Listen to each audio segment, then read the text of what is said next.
Hello दोस्तों, कैसे हैं सभी लोग। आप सभी का आपका अपना चैनल IND मैथ रिजल्ट्स में आपका स्वागत है और मेरा नाम नितेश चौधरी है। हम लोग डिस्काउंट का टैप 2 का सवाल देख रहे थे और टैप 2 का ये लास्ट क्लास है। इस क्लास के बाद हम लोग फिर से कॉन्सेप्ट देखेंगे, फिर सवाल देखेंगे। ये टैप 2 का लास्ट क्लास है सवाल का। चलिए हम लोग सवाल देखते हैं।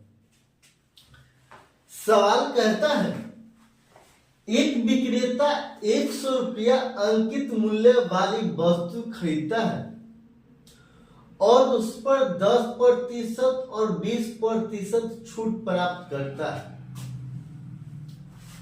वह लागत कीमत का 10%, वह इस पे ध्यान दीजिएगा, वह लागत कीमत का 10% धुलाई पर खर्च करता है। धुलाई पर खर्च करता है। 15% लाभ प्राप्त करने के लिए उसे वह वस्तु कितने में बेचनी चाहिए। ये सीजीएल का पूछा गया प्रश्न और ये दोनों सवाल सेम टाइप का सवाल है और ये अपने आप में कमाल का सवाल है, बहुत अच्छा सवाल है। चलिए हम लोग देखते हैं। कहता एक विक्रेता 100 रुपया अंकित मूल्य वाली वस्तु खरीदता, मतलब अंकित मूल्य मतलब एमपी कितना, 100 और उस पर 10% और 20% छूट प्राप्त करता है। 10% और 20% छूट प्राप्त करता है। 10% और 20% जब छूट प्राप्त करता है, ये 10% छूट प्राप्त, जैसे ये 100 है, ये 100 है, ये 100, 10% छूट प्राप्त करता है। ये ट्री मेथड से बता रहे हैं हम लोग। इसका रेशियो मेथड भी है और इसका ये ट्री मेथड, इसका रेशियो मेथड भी होता है, इसका सक्सेसिव मेथड भी होता है। डिस्काउंट निकालने का, छूट निकालने का। ये 10%, ये 10% छूट, ये 10% छूट मतलब 90। उसके बाद 20% छूट, 20% छूट मतलब 100 का 10%, 10 मतलब 100 में से 10 घटा देंगे तो 90, और 90 का 20% 18 होता है। 90 में से 18 घटा देंगे तो 72 हो गए। ये 72, ये 72, ये क्या है। कहता है एक विक्रेता 100 रुपया अंकित मूल्य वाली वस्तु खरीदता है और उस पर 10% और 20% छूट प्राप्त करता है। ये सीपी है। ये 10% और 20% छूट प्राप्त करने के बाद 72 आया, 72 आया। और जब 10 और 20% छूट प्राप्त करने के बाद 72 आया, वह लागत कीमत का 10% धुलाई पर खर्च करता है। लागत कीमत मतलब सीपी कितना, 72। ये सीपी कितना, 72 का 10% वह धुलाई पर खर्च करता है। वो वस्तु को धुलाई पर खर्च करता है। कितना का, 72 का। 72 क्या है, सीपी है, वस्तु का सीपी है, मतलब क्रय मूल्य का 10%। ये 10%, ये 10% है। वो लागत कीमत का मतलब क्रय मूल्य का 10% धुलाई पर खर्च करता है। और 72 का 10%, 72 का 10%, 10% का फ्रैक्शन वैल्यू होता है 1/10। ये 0 जो ऊपर शिफ्ट हो जाएगा तो ये 7.2 है। इतना रुपया वो धुलाई पर खर्च करता। अब बताइए, हम 5,000 में कोई मोटरसाइकिल खरीद कर लाए, उस पर 2,000 रुपया खर्च किए, तो हमारा लागत कीमत कितना हो जाएगा, 7,000 हो जाएगा। लागत कीमत कितना हो जाएगा, 7,000 हो जाएगा। इसीलिए इसका लागत कीमत अब कितना हो जाएगा, तो ये जोड़ देंगे, सीपी कितना हो जाएगा, ये सीपी कितना हो जाएगा, 72 जोड़ 7.2 मतलब 79.2। ये 79.2, ये सीपी होगा 79.2। ये सीपी हो गया 79.2। फिर आगे सवाल में कहता है 15% लाभ प्राप्त करने के लिए उसे वो वस्तु कितने में बेचना चाहिए। कोई भी चीज अपने आप में 100 होता है, कोई भी चीज अपने आप में 100 होता है, कहता 15%, ये 100 यूनिट का मान है, ये 100 यूनिट का मान है 79.2। कोई भी चीज अपने आप में 100 था तो 100 यूनिट का मान है 79.2। कहता 15% लाभ प्राप्त करने के लिए, 15% लाभ प्राप्त करने के लिए उस वस्तु का विक्रय मूल्य क्या हो जाएगा। मतलब 115 यूनिट का हमसे मान पूछ रहा है, 115 यूनिट का मान पूछ रहा है, तो 79.2 गुना 115 अब बट्टा कितना, ये 100।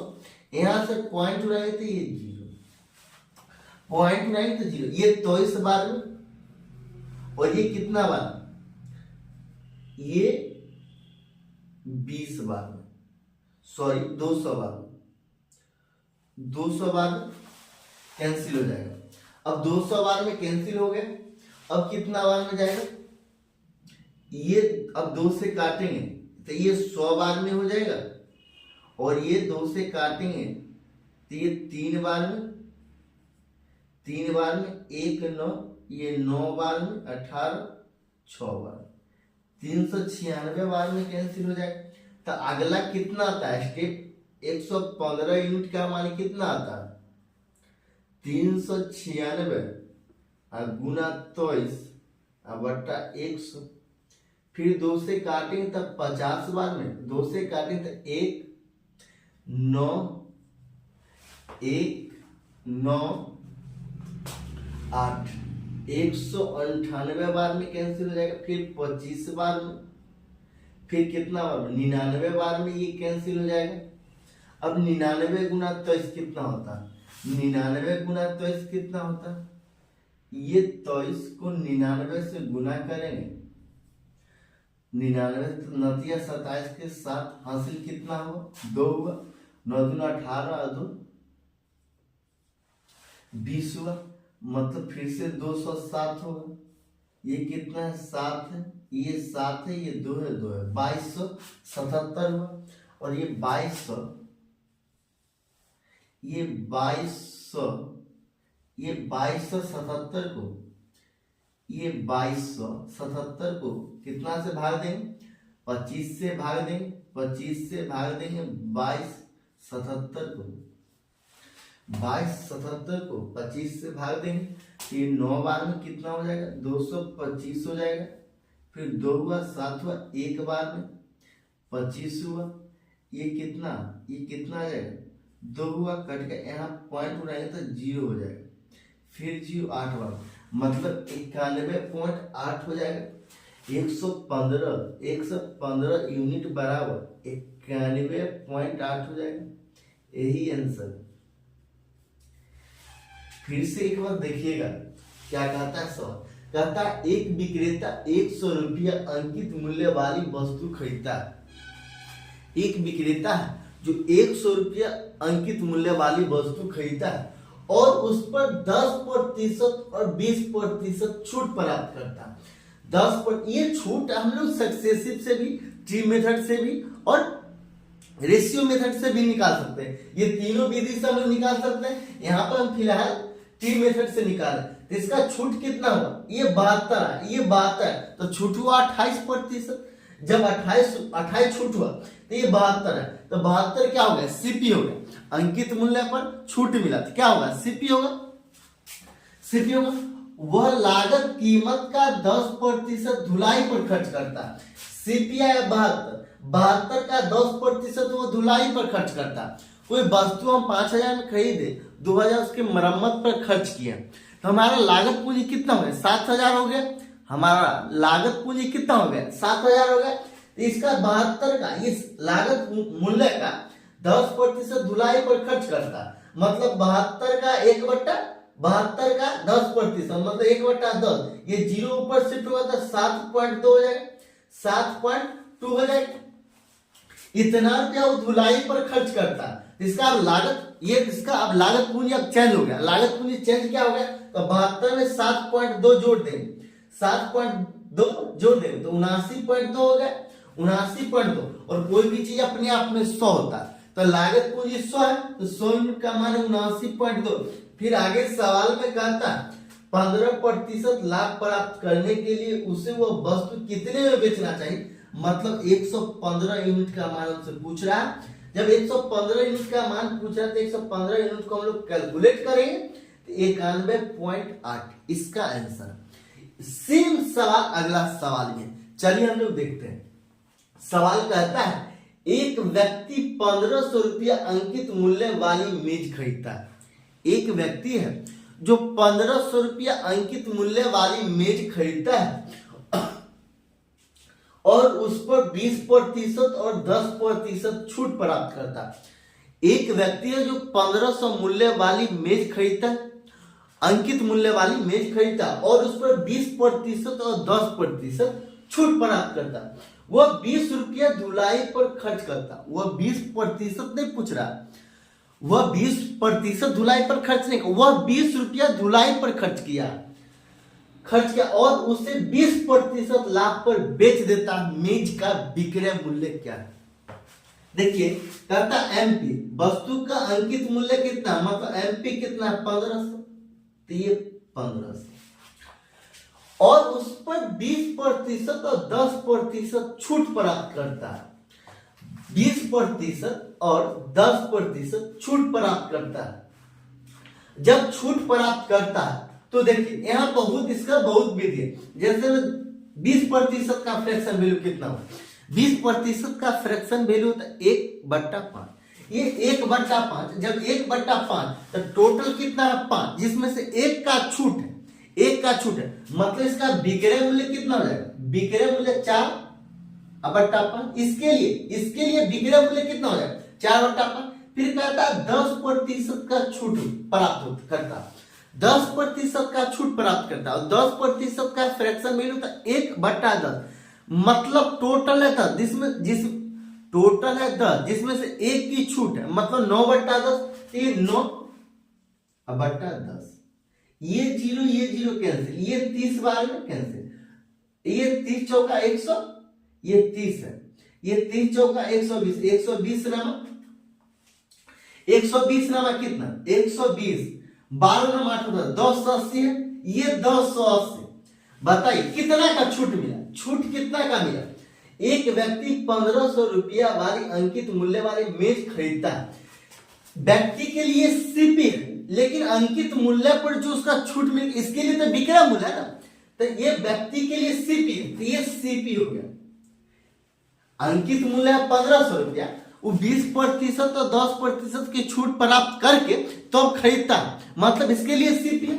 व्यक्ति के लिए सीपी कितना, व्यक्ति के लिए सीपी कितना 280। न तो इसका दूसरा विधि क्या है, 20% और 10% का सक्सेसिव से या टी मेथड से, या सक्सेसिव मेथड से या टी मेथड से, या सक्सेस ये क्या कहता है रेशियो मेथड से आप इसका डिस्काउंट निकालिए। डिस्काउंट निकालने के बाद कुछ जितना डिस्काउंट आएगा सीधे यहाँ पे डिस्काउंट पुट कीजिएगा, 1500 पर डिस्काउंट पुट कीजिएगा तो यही आंसर आने वाला। किसी विधि से आप कुछ भी कीजिएगा तो आंसर वही आएगा। तो ये 280। फिर कहता है वो 20 रुपया धुलाई पर खर्च करता है। अब बताइए कोई वस्तु हम कुछ मतलब 10 से 80 रुपया में खरीदे, कोई वस्तु हम 10 से 80 रुपया में खरीदे और 20 रुपया उसके धुलाई पर चाहे मतलब कुछ पर खर्च किए, मतलब वो सीपी में ही काउंट हो जाएगा। तो ये 20 रुपया धुलाई पर खर्च करता है तो कितना हो जाएगा 1100 रुपया हो गया। अब 1100 इसका सीपी है 1100 और उसे 20% लाभ पर बेच देता।